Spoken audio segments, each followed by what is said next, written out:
following the alleged killing of a woman by her husband, a serving soldier. Police say the suspect, a KDF captain based at Gilgil Barracks, had a history of domestic disputes with the deceased. Mike Kialo reports. Shattered furniture and broken doors inside this house paint a grim picture of the chaos and the violence surrounding the incident, pointing to the alleged brutality of Captain Edwin Kiunga, who is accused of killing his 29-year-old wife, Anita Mugweru.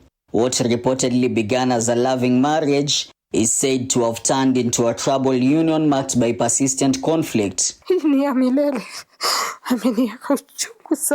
Since their house help Winnie Meumbe arrived in December 2025, she claims the couple had been involved in frequent physical altercations. The situation is said to have worsened during the Easter period when Edwin was briefly detained following one such incident. Anita alikuwa ametoka job, tuko na yeye tunapika. Kuja akaanza kukelelesha Anita. Anita akaenda bedroom ataka kelele, akakuja akavunja mlango. Akachukua simu ya Anita akavunja. Anita amekuwa akimsaidia mara mingi, lakini Edwin akakuwa akimchapa, akimsumbua, anachukua pesa zake, anachukua kila kitu chake. The conflict is reported to have escalated further this week, culminating in the fatal stabbing of Anita on Tuesday at 7 p.m. in the presence of their house help and their 4-year-old daughter. Edu akakuja kitchen, akasimama, naona anaweka kisu huku nyuma. Kuitana Anita, alikuwa ameshamfikia.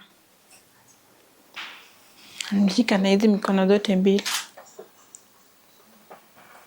Baada akamlalia, kafinyilia. Following Captain Kiunga's arrest, Anita's family has been left devastated, describing her as their sole breadwinner. Alikuwa anatusaidia kama sister zake, alikuwa anakaa na sisi.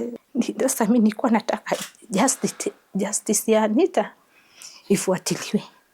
Ninasikia niko na uchungu sana. The incident has also sparked fear among residents of Nakuru County, coming amid a worrying trend in which 4 women have been killed within a span of 1 month. Tunakuwa so frustrated kwa sababu kesi zinaishia police, kesi zinaishia kotini. Mike Chelo, TV 47.